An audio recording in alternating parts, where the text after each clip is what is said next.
கோலியாத் இப்படி நிக்கிறான். வந்து இஸ்ரவேல் எல்லாம் பயந்துட்டு இருக்கும் போது தாவீது வரான் தடியும் தூக்கிட்டு. உங்கள் சார்பாய் வந்தவன் எங்கே அப்படி தேடிட்டு இருக்கும் போது நம்ம அண்ணன் தாவீது, ஹலோ இங்கே. இப்ப தாவீது, வா உன்னை நான் கொன்று உன் மாம்சத்தை பறவைகளுக்கும் மிருகங்களும் கொடுப்பேன்னு சொல்லும் போது ஆண்டவர் பார்த்து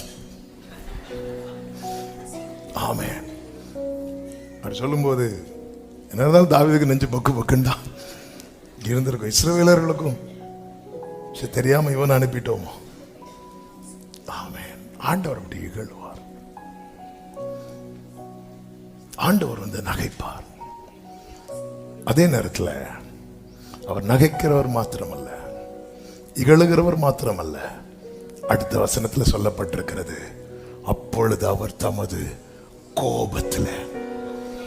ஆண்டவர் எப்பவுமே சிரிச்சிட்டு இருக்க மாட்டார், எப்பவுமே சிரிச்சிட்டு இருக்க மாட்டார்.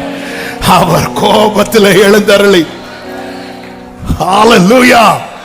எனக்கு ஒரு பிரச்சனை வர்றதை பார்த்து எப்பவுமே அப்பா சிரிச்சிட்டு இருக்க மாட்டா. எனக்கு ஒரு கஷ்டம் வர்றதை பார்த்து எப்பவுமே அப்பா சிரிச்சிட்டு இருக்க மாட்டா. அவர் கோபத்தில் எழும்பி என்ன செய்வார் தெரியுமா?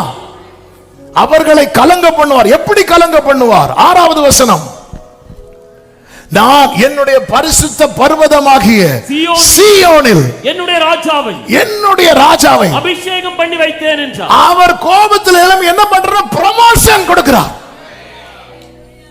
கிங் ஆக்குகிறார். ப்ரமோஷன் தான் சத்துருக்களுக்கு முன்பாக. நீ யாரை பார்த்து என்ன பேசிட்டு இருக்கிற? ஆமென். அதான் சேனைகள் கர்த்தருடைய வைராக்கியம்.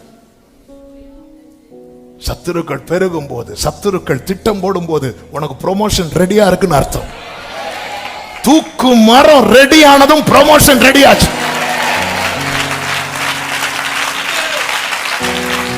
ராதானாலா மகாராபா ஷேரே மாமா கரோ.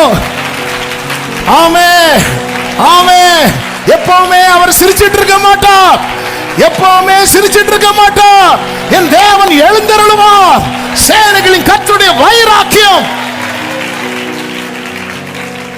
அபிஷேகம் பண்ணப்பட்டவனுக்கு எதிரான போராட்டங்கள், பிரச்சனைகள் அதிகரிக்கும் போது அங்கே சத்துருக்கள் வெட்கப்படும்படிக்கு.